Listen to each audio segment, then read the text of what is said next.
विभीषण जी की एक दिन परीक्षा हुई साहब।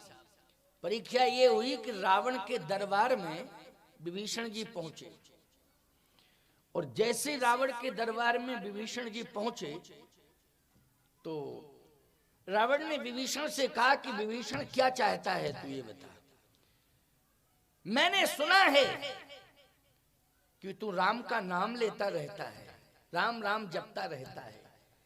राम तुझे क्या देंगे जो मैं दूंगा? रावण से तुझे सब कुछ मिलेगा, राम से तुझे क्या मिलेगा? राम से तुझे वही मिलेगा जो राम को मिल रहा है। बन बन भटक रहा है, कंदमूल फल खा रहा है, झरनों का पानी पी रहा है और पत्नी के वियोग में रो रहा है। अहंकारी की भाषा ही ऐसी होती है। वो तो राम को तो यही मिला ना, जो राम को मिल रहा सो तुझे मिलेगा। लेकिन रावण तुझे आश्वासन दे रहा है कि क्या चाहिए, राम का नाम लेना बंद कर, राम के चक्कर में मत पड़, तुझे जो चाहिए मैं देने को तैयार हूं। विभीषण जी ने कहा भैया आप हमें सब कुछ देने के लिए तैयार हैं, लेकिन मेरी एक प्रार्थना है आपसे। क्या? आप चाहते क्या हैं ये बताएं। रावण बोला मैं ये चाहता हूं कि पूरा ब्रह्मांड, लंका ही नहीं पूरा ब्रह्मांड मेरे हाथ में हो। विभीषण जी ने कहा कि मैं भी ये चाहता हूं कि पूरा ब्रह्मांड मेरे बड़े भाई के हाथ में हो। रावण बोला ये भ्रम था मुझे, मैं तो जानता था कि तू मेरे विरोध में है, लेकिन तू तो समर्थन की भाषा बोल रहा है। पूरा ब्रह्मांड मेरे बड़े भाई के हाथों में हो और जिसे अखिल ब्रह्मांड नायक कहते हैं वो भी आपके हाथों में हो। क्या ब्रह्मांड मेरे हाथ में होगा तो अखिल ब्रह्मांड नायक तो हम ही ना हो जाएंगे? तू और किस अखिल ब्रह्मांड नायक की बात करता? बोले पहले सुनिए तो, आप घबरा जाते हैं मत, यही तो आप में कमी है। एक काम कर लिया जाए, क्या? अगर आप मानो तो। रावण बोला बोलो बोलो बोलो। अगर फेवर की बात होगी तो मान लूंगा, फेवर की होगी, वो फेवर की नहीं होगी तो बिल्कुल नहीं मानूंगा। विभीषण जी बोले फेवर ही की बात तो है, हम इसलिए हाथ जोड़ के प्रार्थना कर रहे हैं ना आपसे, आपके फेवर की है इसलिए। हाँ बताओ। संसार में जो भी कल्याण चाहता है, यश चाहता है, सुयश चाहता है, शुभ गति को प्राप्त करना चाहता है, उसे ये कार्य करना पड़ेगा। रावण बोला कौन कौन से कार्य करने पड़ेंगे? अब देखो मानस की अर्धाली विभीषण जी कह रहे हैं ये साधक हैं, इनको विचलित करने के लिए प्रलोभन दिया जा रहा है, लेकिन ये प्रलोभन में फंस नहीं रहे हैं प्यारे। क्यों? सिद्ध का दर्शन हो गया है, सिद्ध का साक्षात्कार हो गया है, और सिद्ध ने साधक को ये वचन दे दिया है कि मैं भगवान से मिलाऊंगा मिलाऊंगा। इसका मतलब है कि साधक सिद्ध पर विश्वास कर रहा है, साधक सुविधाओं पर विश्वास नहीं कर रहा है। साधक को सुविधाओं पर विश्वास नहीं करना चाहिए। आज कोई मुझे सुविधाएं इतने प्रकार की दे दे कि हम सिद्धांतहीन हो जाएं। ईमानदारी से बताओ हमारी सारी साधना मिट्टी में मिल जाएगी कि नहीं मिल जाएगी? सारी साधना मिट्टी में मिल जाएगी। विभीषण जी ने कहा कि भैया मैं चाहता हूं कि सारा ब्रह्मांड आपकी मुट्ठी में हो। वो कैसे होगा? कहा एक ही उपाय है, जो आपन चाहे कल्याण, सुजस सुमति सुभगति सुखनाना, तो पर नार लीलार गुसाई, और तजौ चौथ चंदा की नाई। भैया एक ही उपाय है कि पराई नारी के माथे में लगे हुए सिंदूर का सम्मान करना सीख जाए। माथे की बेंदी, सुहागवती नारी के माथे की बेंदी और उसके सिंदूर का सम्मान जो भी प्राणी कर लेगा उससे सुयश भी मिलेगा और शुभ गति भी उसकी हो जाएगी। यही एक उपाय है और दूसरा कोई उपाय नहीं। सुयश भी संसार में मिलेगा और सुगति मोक्ष भी उसे मिलेगा। लेकिन पराई नारी के माथे का सिंदूर और उसकी बेंदी, इन दोनों का सम्मान उसे करना चाहिए। भैया क्षमा करना, मुझे सबसे बड़ी कमी यही दिखाई दे रही है आप में कि आप पराई नारी के माथे के सिंदूर का सम्मान नहीं कर पा रहे हो। आप सिंदूर का सम्मान नहीं कर रहे। देव यक्ष गंधर्व नर किन्नर नाग कुमारी जीत मरी निज बाहुबल बहु सुंदर वर नारी। देव यक्ष कन्याओं का हरण करके आप लाए और जगत जननी जगतो धारणी मोक्षदायिनी भुवनेश्वरी आदि शक्ति जो हैं उनका हरण करके लाए आप, और उनको आप अंकसायनी बनाना चाहते हैं। आपकी दुर्बुद्धि, धिक्कार है आपके जीवन को कि आप जो जगत की जननी हैं, मेरी भी हैं, आपकी भी हैं, संपूर्ण जगत की मां हैं, उनको आप अंकसायनी बनाना चाहते हो। धिक्कार है। रावण की आंखें लाल हो गई। रावण ने कहा इसका मतलब यह है ममपुर बस तपस्विन पर प्रीति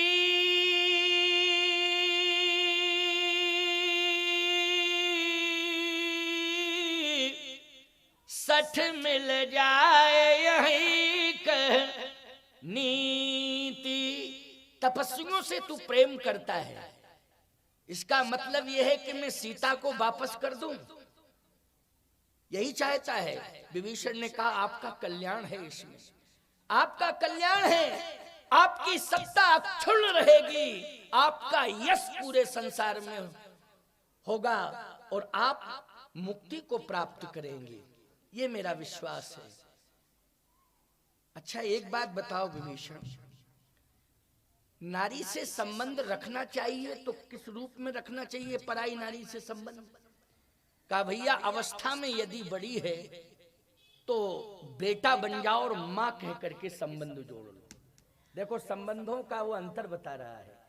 संबंध कर लेना चाहिए, ये नहीं है कि मैं नहीं करना चाहिए, पराई नारी से संबंध जोड़ना चाहिए, लेकिन अवस्था में यदि वो बड़ी है और कोई छोटा है तो पुत्र बन के और मां कह करके संबंध स्थापित कर ले। यदि समवयस्क है तो भाई बन के और बहन कह के संबंध स्थापित कर ले, और यदि उम्र में बड़ा है तो बाप बन के और बेटी कह करके संबंध स्थापित कर ले। बस यही संबंध का तरीका है और कोई तरीका नहीं है। क्या बात है, बोलो। ये साधना बोल रही है कि नहीं विभीषण जी की? ये क्या बोल रही है? ये साधना बोल रही है। ऐसा नहीं है कि महात्मा ही दाढ़ी रखने वाले बड़े बड़े जटा वाले ही साधना कर सकते हैं। गृहस्थ जीवन में भी बोलो ये साधना संभव है कि नहीं? इससे बड़ी साधना क्या हो सकती है कि आप समाज में रहते हैं, आपका पवित्र दृष्टिकोण है, सकारात्मक दृष्टिकोण है, आपकी सोच परम पवित्र है। इससे बड़ी साधना और क्या हो सकती है? राक्षसों के बीच में रहता है विभीषण, लेकिन कितनी सुंदर बात कह रहा है कि आपका कल्याण तभी संभव है, आप या तो मां के रूप में स्वीकार कर लें सीता जी को, या बेटी के रूप में स्वीकार कर लें, या बहन के रूप में स्वीकार कर लें, तो आपका कल्याण हो जाएगा। सावधान, भारत की नारी का स्पर्श सामान्य कोई नहीं कर सकता है।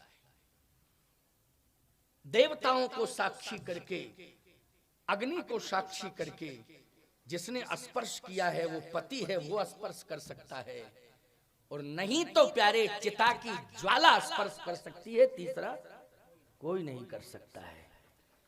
ये भारतीय नारी की परंपरा, केवल चिता की ज्वाला। और नहीं तो प्यारे संबंध अगर बनाओगे तो चरण स्पर्श करने का मौका मिलेगा। अगर मां मानते हो तब भी चरण है वंदनीय है, बहन मानते हो, बेटी मानते हो, तो बोलो चरणों तक अधिकार मिला कि नहीं मिला? कहां तक अधिकार मिला? जल्दी बोलो। चरणों तक अधिकार मिला है। ये अधिकार प्राप्त हो सकता है।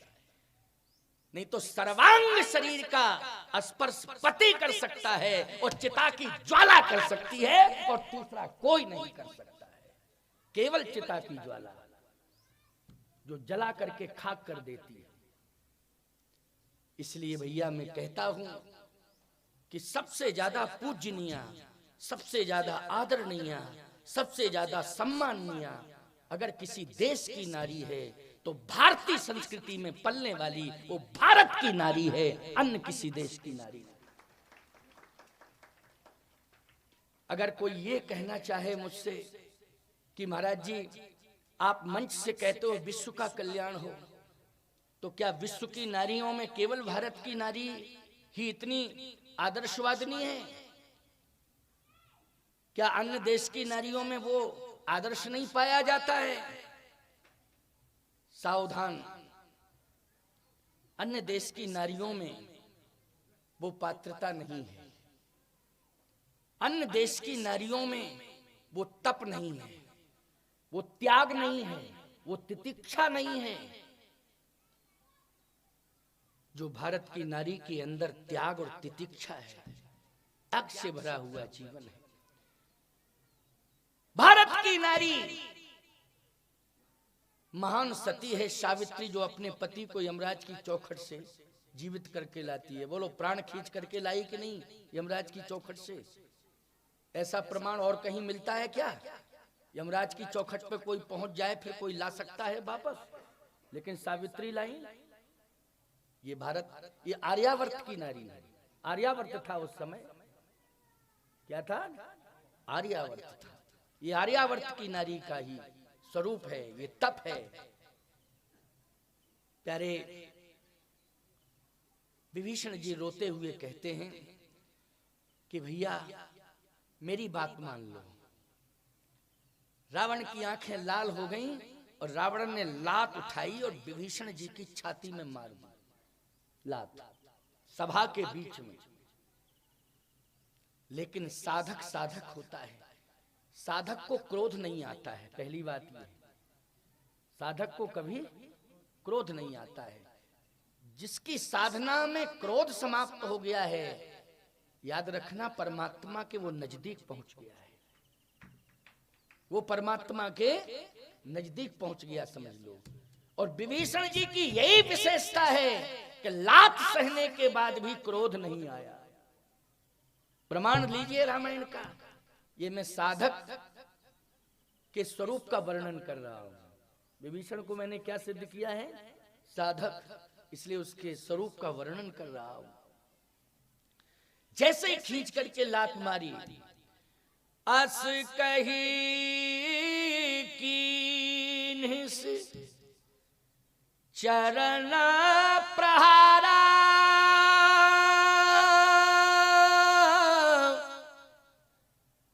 अनुज गहे पद बारहि बारा। जैसे ही खींच करके रावण ने लात मारी विभीषण की छाती पर, विभीषण जी ने लात को सिर पर रख लिया। कहां रख लिया? सिर पर। जबकि जानता है कि मेरा भाई राक्षस है। क्यों जानता नहीं है कि राक्षस है ये? अरे भाई ठीक है, लात मार दी थी तो सीधा चला जाता, लेकिन अभी गया नहीं। अभी लात सहने के बाद गया नहीं, लात लगी और अनुज गहे पद बारह, भाई के चरण पकड़ लिए। और क्या कहता है? भाषा देखिए कितनी संतुलित है। मैं कहता हूं प्यारे, साधना करोगे तो शब्द संभाल के बोलोगे, और साधना से दूर हो जाओगे तो शब्द फिसलने लगेंगे। शब्द से चूक कर जाओगे, बहुत बड़ी भूल कर जाओगे। शब्द से इतनी बड़ी भूल हो जाएगी कि एक ऐसा शब्द निकल जाएगा जिससे महाभारत की रचना हो जाएगी। इसलिए कहता हूं कि साधक बनो। तुम सब जितने गृहस्थ जीवन में हो, साधक के रूप में हो। ये गृहस्थ जीवन ही साधना का जीवन होता है। धन्यो गृहस्थाश्रमा, गृहस्थाश्रम धन्य है। तुम सब साधक हो, बस केवल संभलने की जरूरत है। बस संभल जाओ प्यारे। तो आज मैं बहुत स्पष्टीकरण दे रहा हूं कि विभीषण जी ने रावण के चरण पकड़ लिए और क्या कहा? तुम पितु सरिस, आप बड़े भाई हैं, पिता नहीं है दुनिया में मेरा, लेकिन बड़े भाई को मैं पिता मानता हूं। बोलो, शब्द संभाल के बोल रहा है कि नहीं बोल रहा है? ये उसकी कायरता नहीं है, ये उसकी साधना है। कायरता मत समझना कि डर रहा है। अगर डरता तो जैसे ही लात मारी थी वैसे ही भाग जाता, लेकिन डरता नहीं है। साधक कभी डरता नहीं है। ये विभीषण की कायरता नहीं है, ये विभीषण की साधना है कि इतना सब घटना घटने के बाद भी धैर्य नहीं छोड़ रहा है। बोलो भाई, धैर्य नहीं छोड़ रहा है, ये विभीषण की साधना है। इसलिए कहता हूं कि तुम सब हनुमान की तरह सिद्ध नहीं बन सकते हो, तो विभीषण की तरह साधक जरूर बन जाओ, तब भी तुम्हें भगवान मिल जाएंगे। विभीषण की तरह साधक बन जाओ। प्रतिकूल परिस्थितियों में विभीषण परिवार के सहित रहता है, गृहस्थ धर्म का निर्वाह भी करता है, लेकिन वो अपने धैर्य को छोड़ता नहीं है। तुम पितु सरिसा भले ही मोहि मारा, लेकिन राम भजे हितनाथ तुम्हारा। आपने लात मार दी, कोई बात नहीं, आप बड़े भाई हैं और पिता के समान हैं। आपने लात मार दी है तो मैं इसमें अपमान नहीं समझ रहा हूं। बड़े भाई हैं आप, आपको अधिकार है, लेकिन फिर भी मैं एक शब्द तो कहूंगा कि जीवन की दुर्बलाओं का परित्याग करके सनातन सत्य के साक्षात्करण का जब तक सत प्रयास नहीं करोगे, तब तक आपका कल्याण होने वाला नहीं है। ये मैं बार बार कहूंगा। इसलिए सनातन सत्य यही है कि आप सम्मान पूर्वक मां जानकी को उनके हाथ में सौंप दो। और यदि आप ऐसा नहीं कर सकते हैं तो आज मैं लंका का त्याग कर रहा हूं, आपका त्याग कर रहा हूं और प्रभु की चरण शरण में जा रहा हूं। कहां जा रहा हूं? प्रभु की चरण शरण में। जिन चरणन की पादुका भरत रहे मन लाए, और ते पद आज बिलो की हो इन नैनन यब जाए। ते पद आज बिलो की हो इन नैनन यब जाए। कहा परिवार का क्या होगा, तेरे परिवार का क्या होगा? तू जा रहा है लेकिन कायर है तू। ऐसा कोई साधक जो अपने परिवार को आग की भट्टी में झोंक दे और निकल जाए? विभीषण जी बोलो, पत्नी को साथ लेके गए? जल्दी बोलो, क्या अपने बच्चों को साथ लेके गए? सचिव संग लय